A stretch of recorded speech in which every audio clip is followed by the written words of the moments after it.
En este módulo de valoración te voy a enseñar todo lo que necesitas saber de cara a hacer un buen diagnóstico diferencial entre todas esas posibles fuentes que aprendiste en el módulo anterior. Y además vas a aprender diferentes test, tanto en camilla como en campo, para saber hasta dónde puede llegar tu futbolista y mejorar así tu toma de decisiones, tanto a la hora de saber, por ejemplo, si está para entrenar o a la hora de saber qué ejercicio es el mejor en su caso. Pero antes de meternos con los test específicos, te explico en esta clase los 5 principios básicos que yo tengo en cuenta o en mente a la hora de valorar cualquier problema musculoesquelético. Vamos allá. El primer principio, súper importante para hacer una valoración, es que no sea simple y que tengas un poquito más de visión de pájaro. Yo suelo explicar que no podemos tratar a nuestros pacientes como si fueran Mr. Potato y se pudieran despiezar. De tal forma en la que yo, si el paciente tiene dolor de ingle, pues pudiese quitarle la cadera y la ingle y valorar qué narices le está pasando. Y esto sigue siendo muy frecuente. Yo sigo viendo en Instagram vídeos de compañeros que hacen correlaciones anatómicas a piezas como si fueran coches, los pacientes del estilo de no, pues si del dolor de ingle hago un protocolo donde le trato la lumbar, luego el dedo gordo, luego el pie, y eso no funciona así. Nuestros pacientes no son Mr. Potato. Tenemos que tener un poquito más de perspectiva. Y tener perspectiva a la hora de abordar un paciente no significa quedarnos solo en la biomecánica de, vale, pues sí, si tiene un problema en la cadera, me tengo que fijar en lo que pasa en el pie o en la lumbar. Ok, eso a veces es importante, lo veremos a lo largo del módulo, pero cuando yo te hablo de tener más perspectiva, me refiero a esto, a atender que es todo ese espectro del abordaje biopsicosocial y todo lo que tenga que ver con el contexto del paciente. Y para ver esto de forma clara se suele utilizar este estudio. Este estudio hace simplemente una reflexión sobre los factores de riesgo relacionados con el dolor lumbar y trata de ver hasta qué punto la biomecánica tiene importancia o no. Y se ha hecho bastante viral siempre en redes porque es alucinante la gran cantidad de factores de riesgo que se pueden relacionar con el dolor lumbar clasificados en diferentes aspectos, ¿no? Como el factor psicológico, los factores más sociales, solo los puramente biomecánicos, los factores contextuales, los factores más relacionados con el propio tejido. Pues a eso me refiero con tener perspectiva a la hora de hacer una valoración o abordar a un paciente. No podemos perder de vista que son muchas las variables que pueden condicionar o estar detrás de cualquier dolor. Por eso, ahora también se habla mucho de asumir que el ser humano o el cuerpo humano es un sistema dinámico complejo, que básicamente supone entender que el total no es igual a la suma de las partes. Es decir, no podemos hacer correlaciones tan simples como se suelen hacer y tenemos que entender, pues eso, que detrás de cada dolor o problema de nuestro paciente hay muchísimas variables relacionadas con diferentes aspectos, que es mucho más didáctico para clasificar, y que además esas variables van a ir cambiando y sus interacciones no van a ser lineales. Por ejemplo, lo que tenga que ver con la higiene del sueño o el descanso en cualquier lesión va a ser importante, pero nuestro paciente no va a tener siempre los mismos registros de higiene del sueño ni va a descansar siempre igual, y eso puede ser relevante en su recuperación y no es un proceso lineal, ¿vale? Por eso ya te introducía en el título de la clase que no podemos caer en ser tan reduccionistas y hacer este tipo de afirmaciones. Esto está sacado de un blog de 2020 y no tiene ningún tipo de sentido que seamos tan reduccionistas con lo que ya sabemos a día de hoy sobre cualquier patología o dolor. Yo no puedo decirle a alguien con pubalgia o con dolor inguinal que tiene una descompensación entre abdominales y aductores y esa es la única causa de su dolor, y que si hace abdomen pues seguro que mejora, porque no siempre es así, y aunque esas generalizaciones vienen de buena fe, ni tienen sustento científico ni muchas veces hacen bien al paciente, porque la realidad clínica es que te vas a encontrar con pacientes que van a tener dolor inguinal y que les vas a hacer una valoración de fuerza y movilidad y van a estar de lujo.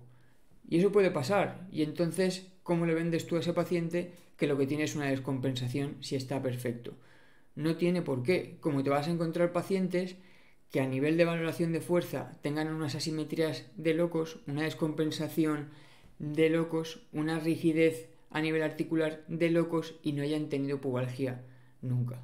Y es normal, porque, como te he ido explicando, detrás de un dolor inguinal no necesariamente tienen por qué haber solo factores mecánicos ni ser los más relevantes. Y de ahí te ligo con el principio 2, que es aceptar esta complejidad e incertidumbre también a la hora de valorar el movimiento. Otra de las cosas que sigue siendo muy frecuente a día de hoy es catalogar el movimiento en movimientos buenos o movimientos malos.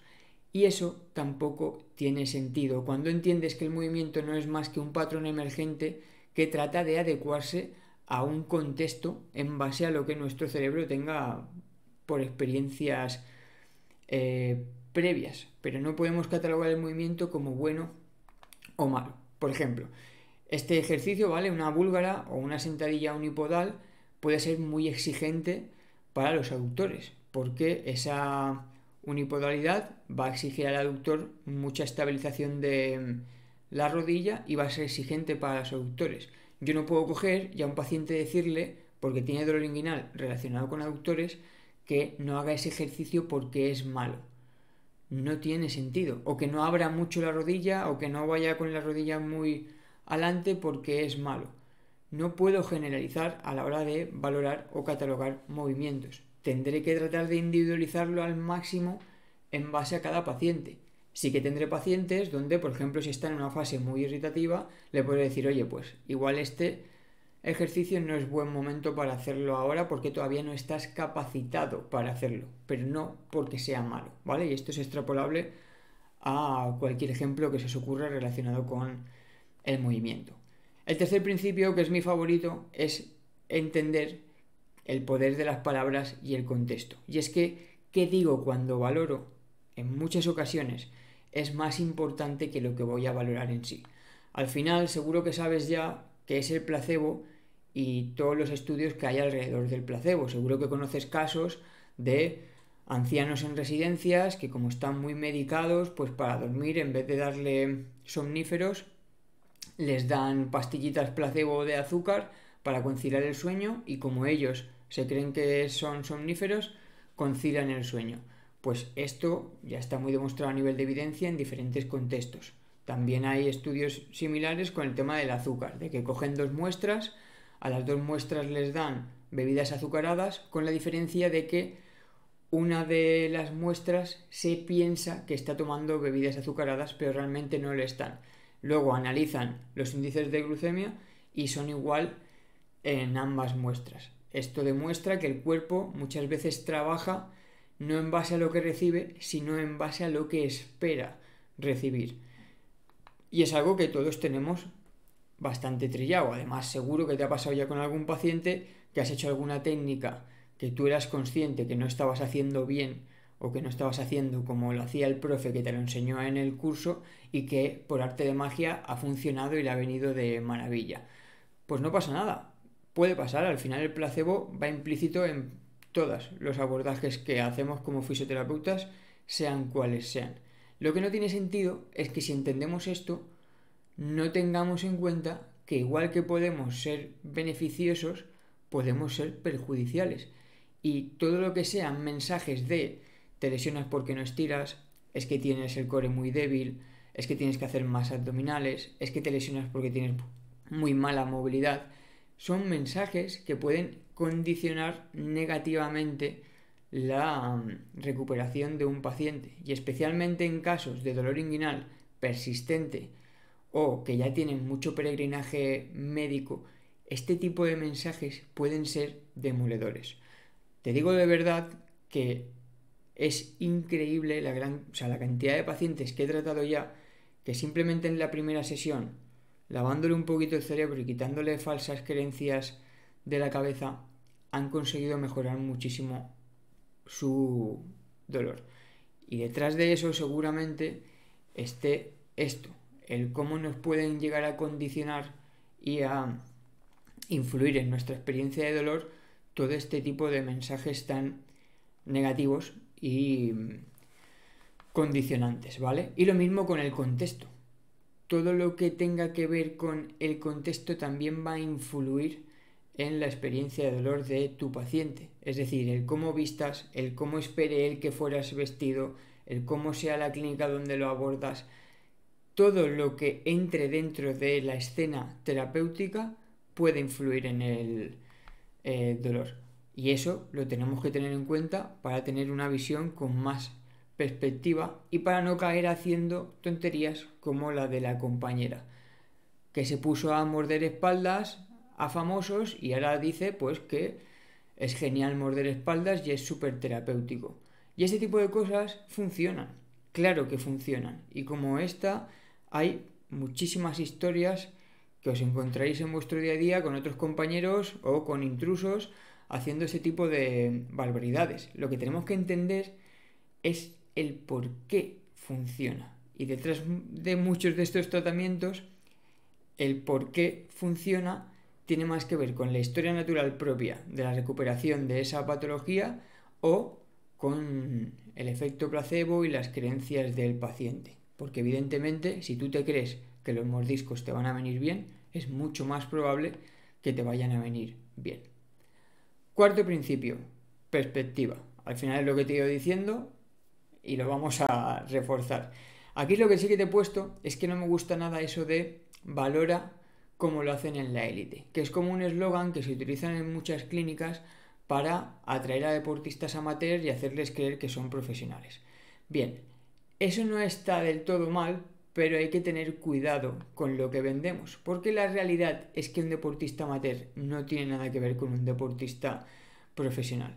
Porque si volvemos al tema de la complejidad que os hablaba al principio de la clase, tenemos que entender que cualquier lesión es multifactorial y dentro de esa multifactorialidad yo lo que voy a hacer en la valoración es crear como una especie de red de determinantes en cada paciente, donde yo después de acabar toda la valoración me haré un esquema mental donde diga, vale, dentro de este paciente lo más importante es esto, esto, esto, esto y esto, y dentro de esto, esto y esto tiene más evidencia y más sustento y además en su caso creo que es mucho más relevante. Y por eso te decía que no tiene sentido comparar a un deportista profesional con un deportista amateur, porque te puedes encontrar en tu día a día dos dolores inguinales que son clínicamente exactamente iguales, pero cuyas redes de determinantes son diferentes, que es un poco el ejemplo que te pongo aquí con el tema del cruzado. Entonces, yo no te puedo vender nunca un protocolo de tratamiento específico para un cruzado, porque dos cruzados que parecen iguales pueden ser diferentes. Pues lo mismo con la pubalgia. El tratamiento individualizado tendrá sentido cuando acabemos esa valoración con perspectiva. Y dentro de esa perspectiva tendremos que crear dentro de cada paciente un esquema mental con su red de determinantes donde veamos qué es lo jerárquicamente más importante. Porque en un deportista amateur, un futbolista amateur, seguramente habrán cosas muy importantes como higiene del sueño, nutrición, buenos hábitos, que puede que no esté cumpliendo y que puedan influir en su lesión, mientras que seguramente en el deporte de élite no. Entonces no tiene sentido que yo le haga una valoración perfecta con la aparatología más cara del mercado a un deportista amateur y luego lo realmente importante no lo valore o no lo aborde, ¿vale? Y ya para acabar esta clase, último principio, también súper importante, relacionado con el ego, es entender que cuando yo hago una valoración tengo que tratar de quitarme la razón para no caer en mis propios sesgos. Si yo hago un curso este fin de semana de valoración con el protocolo X, seguramente todos los pacientes que vengan a la semana siguiente quiera valorarlos con el protocolo X y el protocolo X me parecerá el mejor método de valoración del mundo porque así lo creo yo y he pagado por ello. Pero tenemos que tratar de luchar contra eso. Entonces, este sería el esquema básico de un proceso de valoración en fisioterapia. Tú vas a hacer una anamnesis, una historia clínica o un examen subjetivo, llámalo como quieras, donde vas a generar tus primeras hipótesis. En plan de, ok, pues en base a este motivo de consulta del paciente, yo creo que le pasa esto. Y luego te vas a ir a camilla o a campo a tratar de falsar esas hipótesis. Es decir, cuando yo vaya a valorar en camilla o en campo qué es lo que le pasa a mi paciente, tengo que jugar un poco con el pensamiento de me tengo que quitar la razón. O sea, me tengo que demostrar que estoy equivocado. Porque seguramente eso hará que abordes al paciente de forma mucho más crítica y que si algún test no es tan fuerte o no te da los resultados, mejor dicho, que esperabas de forma clara, te haga dudar. Y al final esa inseguridad y esa duda bien gestionada siempre va a hacer que abordes al paciente con mayor perspectiva, que era lo más importante que yo te quería transmitir con esta clase sobre principios de la valoración. Y dicho esto, vámonos ya a la siguiente, donde vamos a hablar específicamente de esa primera parte del proceso de valoración, donde te explicaré cómo hacer una historia clínica, o qué tener en cuenta, mejor dicho, dentro de la historia clínica en un paciente con dolor inguinal.